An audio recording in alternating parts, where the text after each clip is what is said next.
first thing you need to do is find this hole, which will be on the left hand side of the string trimmer head. You're going to look in here and you'll see there is a ring that's going to spin round here, and you'll see that it'll stop. And when it stops, you need to hold the head still, get an Allen key or something that fits in there, and you'll know you've got the right spot because this head won't spin anymore because the Allen key is stopping it.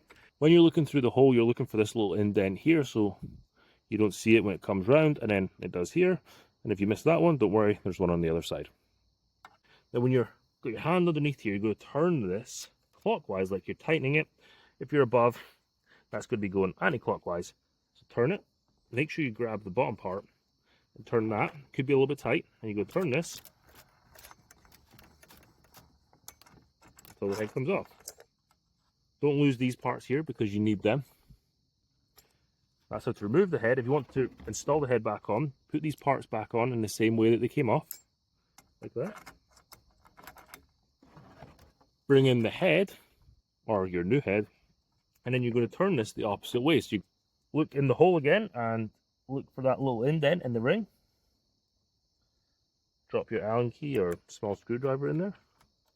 Secure, and then just tighten this up. Make sure you're holding on to the top half of the head, not the bottom where it twists in the string line. Otherwise you won't secure it properly. Turn this until it's tight. And that's how to remove and install the head on a Greenworks 60-volt string trimmer.